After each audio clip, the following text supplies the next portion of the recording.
So, about life and choices.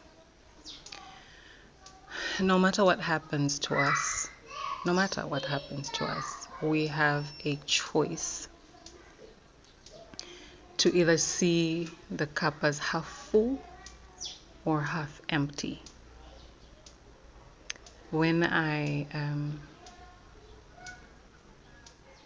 first decided to go on separation, when I decided that I was not going to have a life of regret, but just a season of regret.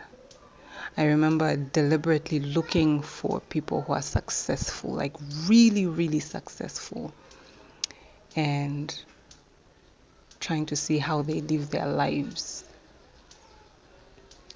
And I came across some, but one in particular that really, really influenced me during that time spoke about how that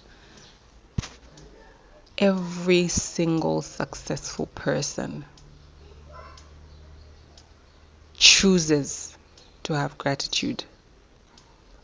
It's a choice.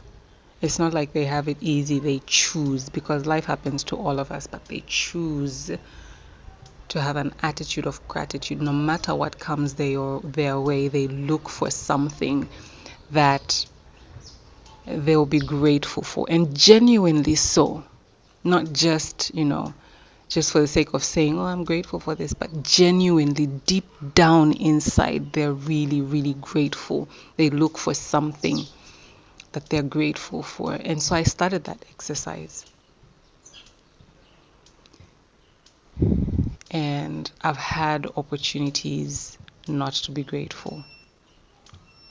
Oh, and by the way, when I look back at the Bible, obviously that principle is a biblical one. In everything, give thanks. In everything. Not for everything, but in everything. So meaning in every situation you find something to be thankful for. And we should all know, I'm sure we all know, God has said that several times in the Word of God. Be thankful. Be thankful. And so when I saw these things in the Bible all my life, but I wanted to see it practically, because sometimes the Bible is just, like, okay, it's words, but who has actually lived these things out and they have worked for them? So when I saw these things from successful people who are not even Christians, and I saw that this is actually a biblical principle, I latched onto it with everything that I had. And so as we close the year,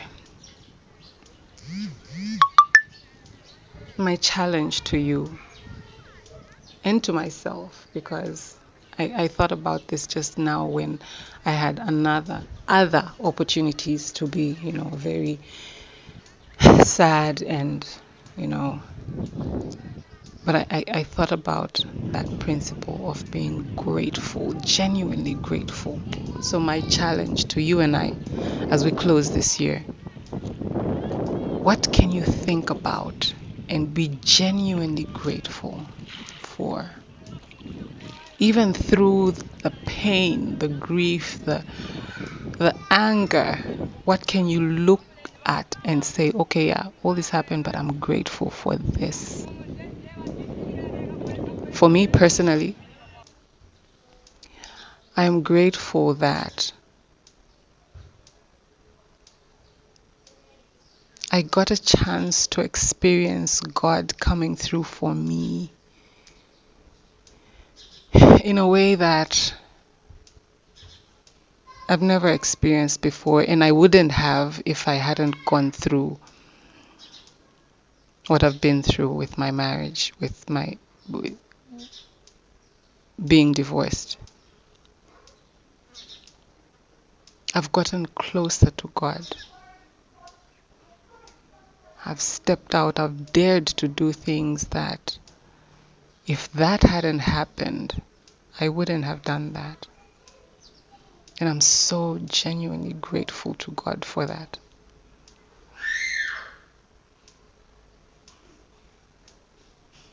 And for many other things, but that's something that I thought I should share. So, what are you grateful for? Genuinely grateful for?